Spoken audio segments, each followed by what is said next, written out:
ఇక హైదరాబాద్ నాచారం వద్ద నాలా పొంగి పొర్లుతోంది. నాలా పొంగడంతో హబ్సిగూడ ఈసీఐల్ వద్ద రాకపోకలకు అంతరాయం ఏర్పడింది. తాజా పరిస్థితిని మా ప్రతినిధి రఘుపతి ప్రత్యక్ష ప్రసారం ద్వారా అందిస్తారు. దాదాపు ఉదయం కురిసినటువంటి భారీ వర్షాలతో నగరం దాదాపుగా అతలాకుతలమైంది. ఈ ప్రాంతంలో ప్రస్తుతం నీరు అంతా కూడా ఉదయం నుంచి కూడా ఈ ప్రాంతంలో పూర్తిగా జనజీవనం స్తంభించిపోయింది.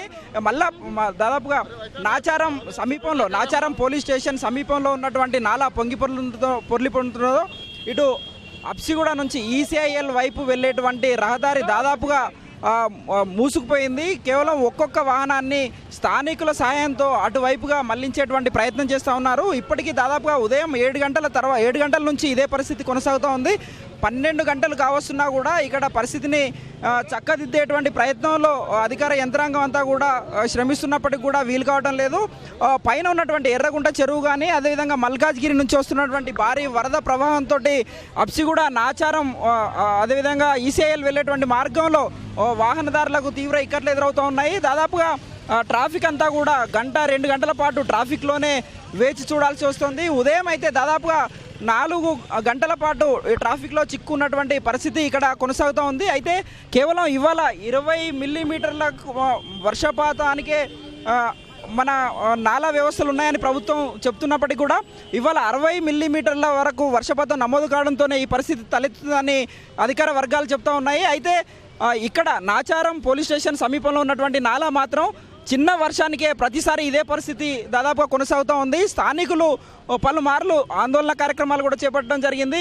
ఈ నాలా పొంగిపొల్లంతో ఇటు దాదాపుగా ఈసీఐఎల్ కానీ అదేవిధంగా చిలుకానగర్ అదేవిధంగా నాచారం హెచ్ఎంటీ కాలనీలతో పాటు కుషాయిగూడ అదేవిధంగా మల్కాజ్గిరి ప్రాంతాలు కీసర వైపు వెళ్ళేటువంటి అన్ని వాహనాలు కూడా వెళ్ళేటువంటి ప్రధాన మార్గంగా ఇది ఉంది.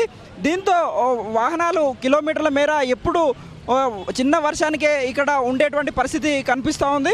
ఈ కింది వైపుగా ఉన్నటువంటి ఇవాళ కురిసినటువంటి భారీ వర్షంతో కింది వైపుగా ఉన్నటువంటి చిలుకానగర్ ప్రాంతంలో కూడా నాలా పొంగిపొర్లంతో ప్రత్యామ్నాయ రవాణా మార్గం లేకుండా పోయింది. దీంతో ఇక్కడే పోలీస్ సిబ్బంది కానీ స్థానికులు స్వచ్ఛంద సంస్థలు అదేవిధంగా స్థానిక కార్పొరేటర్ ఆధ్వర్యంలో వాహనాలను అటువైపుగా మళ్లించేటువంటి ప్రయత్నం చేస్తూ ఉన్నారు. ఇక్కడ స్థానిక కార్పొరేటర్తో పాటు వీళ్ళంతా కూడా దీన్ని రవాణాను పునరుద్ధరించాలని ఆందోళన కూడా చేపట్టడం జరిగింది. అక్కడ నుంచి వాహనాలు రాకపోవడంతో ఇక్కడే నీళ్లలోనే కూర్చొని దాదాపుగా 2 గంటల నుంచి ఆందోళన చేపట్టడం జరిగింది. ఇక్కడ ప్రస్తుతం కార్పొరేటర్తో పాటు స్థానికులంతా కూడా ఇక్కడ ఉన్నారు. ఇక్కడ ఉదయం నుంచి వాహన రాకపోకలకు ఎలాంటి ఇబ్బంది తలెత్తుతోంది? మీ డిమాండ్ ఏంటి సార్? ఇప్పుడు ఈ సమస్య చాలా రోజుల నుంచి ఉన్నది సార్. ఇది పెద్ద అంటే ఒక 100 కోట్ల రూపాయల అవసరం ఉన్న సమస్య కాదు సార్. ఈ కల్వర్ట్ అనేది పాతకాలంది ఉన్నది, చిన్నగా ఉన్నది. దీని వాల్యూమ్ చాలా చిన్నది. మీద నుండి వస్తున్న నీళ్లకు మామూలుగానే సరిపోదు. ఇది మామూలుగా డ్రైనేజ్ నీళ్ళకే సరిపోదు. ఇట్లాంటి ఒక చిన్న వాన వచ్చినప్పుడు కూడా ఈ నీళ్లు ఏమైపోద్ది అంటే ఈ రోడ్డు మీద నుండి ప్రవహిస్తూ ఉంటుంది. ఈ రోడ్డు మీద ప్రవహించడం వల్ల ఆల్రెడీ ఈ రోడ్డు కూడా బాగలేదు. ఈ రోడ్డు బాగలేకడం వల్ల చాలా మంది ఇప్పటి వరకు చాలా మంది ప్రాణాలు పడగొట్టుకున్న వాళ్ళు ఉన్నారు నాచారం ప్రధాన రహదారి మీద.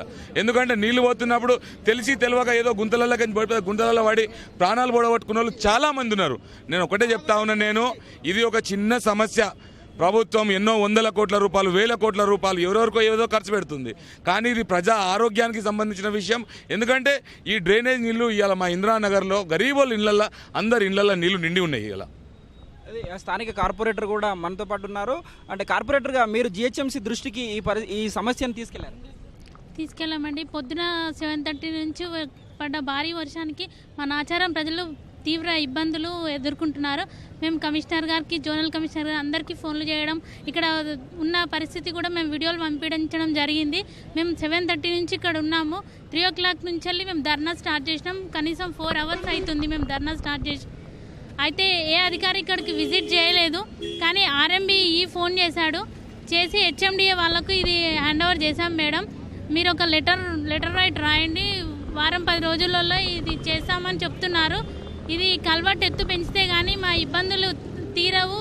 ప్రజలు ప్రాణాలు అరచేతిలో పెట్టుకొని వాహనాలు రాకపోకలు చేస్తున్నారు. పొద్దునుంచి చూస్తూనే ఉన్నాము.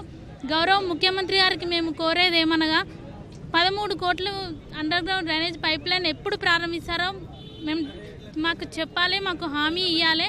అండ్ కల్వర్ట్ ఎత్తు కూడా పెంచాలని మేము ప్రభుత్వాన్ని కోరుతా ఉన్నాము. ఇది మొత్తంగా స్థానికులంతా కూడా తీవ్ర ఇబ్బందులు ఎదుర్కొంటున్నామని చెప్తా ఉన్నారు. దీంతో పాటు ఉదయం నుంచి కూడా మంత్రి కేటీఆర్, అదేవిధంగా జిహెచ్ఎంసీ కమిషనర్, అదేవిధంగా సీనియర్ అధికారులంతా కూడా జిహెచ్ఎంసీ కేంద్ర కార్యాలయంలో ఉండి పరిస్థితిని ఎప్పటికప్పుడు సమీక్షిస్తూ ఉన్నారు. ఈ ప్రాంతాల్లో ప్రధానంగా 2 ప్రధాన ప్రాంతాలకు, ఎక్కువగా రద్దీ ఉండేటువంటి ప్రాంతాలకు అనుసంధానించేటువంటి ప్రధాన రహదారి విషయంలో త్వరలోనే చర్యలు తీసుకుంటామని కూడా మంత్రి కేటీఆర్ స్పష్టం చేయడం జరిగింది. అయితే ఈ ప్రాంతంలో చాలా రోజులుగా, చాలా ఏళ్లుగా ఇది పెండింగ్లో ఉన్నటువంటి సమస్య కనుక దీన్ని తీర్చాలని స్థానికులు పట్టుబడుతూ ఉన్నారు. అయితే వాళ్ళు ఉదయం నుంచి కూడా ట్రాఫిక్ క్రమబద్ధీకరణలో ఒక్కో వాహనాన్ని బయటికి పంపడంలో కూడా వాళ్ళు తీవ్రంగా ఉదయం నుంచి కృషి చేస్తూ ఉన్నారు. అయితే నీళ్లు పెద్ద సంఖ్యలో వరద ప్రవాహం ఉండడంతో వాహనాలన్నీ కూడా మధ్యలోనే ఆగిపోవడం కూడా జరుగుతూ ఉంది. వాటిని నెట్టి స్థానికులంతా కూడా వాహనాలు ఒక్కొక్కటిగా నెట్టి బయటికి పంపించేటువంటి ప్రయత్నం చేస్తూ ఉన్నారు. ఇదే విషయమై ఉన్నతాధికారుల దృష్టి కూడా తీసుకుపోయామని స్థానికులు చెప్తా ఉన్నారు. ప్రస్తుతం నాచారం నాలాకు సంబంధించి ఇక్కడే ఉండి స్థానిక కాప్రా డిప్యూటీ కమిషనర్ కానీ, స్థానిక సిఐ, నాచారం సిఐ కానీ, అదేవిధంగా మున్సిపల్ అధికారులు, ఇతర ప్రభుత్వ విభాగాల సిబ్బంది కూడా ఇక్కడే ఉండి పరిస్థితిని సమీక్షిస్తూ ఉన్నారు. దీనికి శాశ్వత పరిష్కారం చూపించాలని ప్రభుత్వానికి విజ్ఞప్తి చేస్తూ ఉన్నారు. Over to studio.